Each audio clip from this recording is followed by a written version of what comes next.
Today we are here in Rotterdam. It is home to the largest port here in Europe, and it's also home to what's possibly the only floating dairy farm in the world. Floating farm. The Dutch have long been innovators in the realm of keeping the water out, and if there's any proof of that, 90% of Rotterdam sits below sea level. Here at Floating Farm, you'll find cows and vegetables on a 3-story pontoon barge floating in the middle of the harbor. This is the first floating farm and we have learned a lot. I compare it when you build your first own house. Already the first day you realize how stupid I have been. So it's about learning and doing. At the right side you see Co-founder Minke van Wingerden started the farm to help make cities more resilient, producing food closer to home as the climate changes.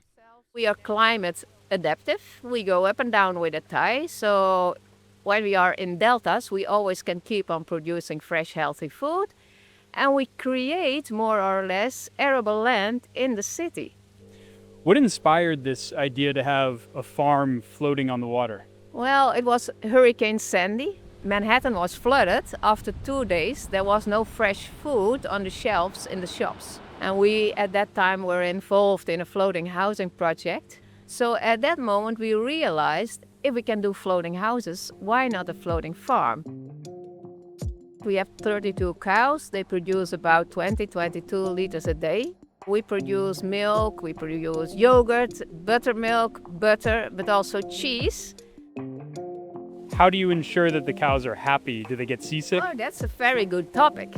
When the cows are not happy, we close this experiment. We close the barn. But cows are under strict regulations and they are really happy because they produce a lot of milk.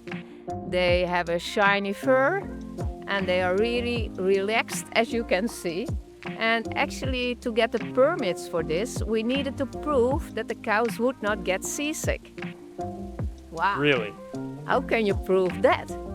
There are a lot of cattle carriers going around the world. On this farm, the floating farm, circumstances would not be worse than on a cattle carrier. And cattle carrier, we are okay with it, so we say go on.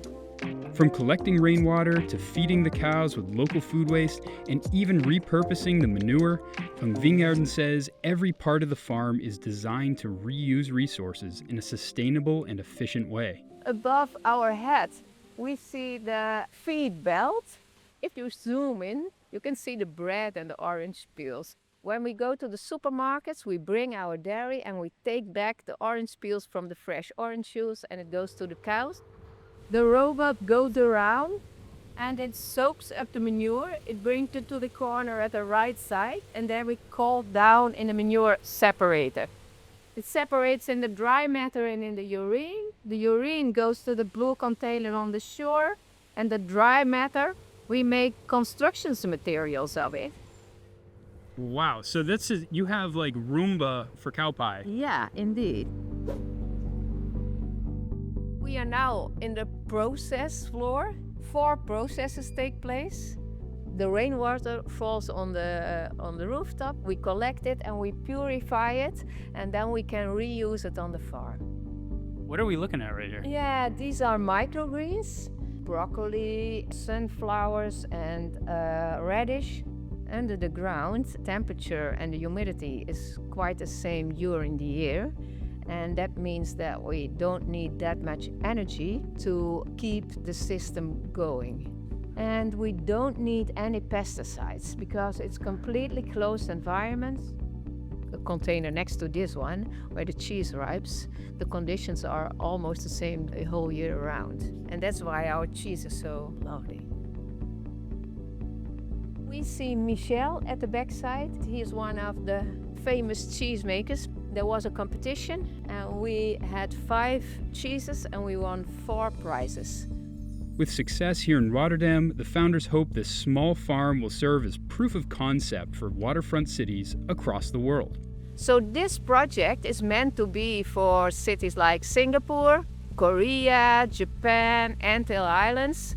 They hardly produce any food and they are surrounded or they do have a lot of water. So why not make use of that And in that case, you can be more resilient, also more be self-sufficient, and you can make huge impact. We have some milk from harbor to supermarket. It's Floating Farm brand, and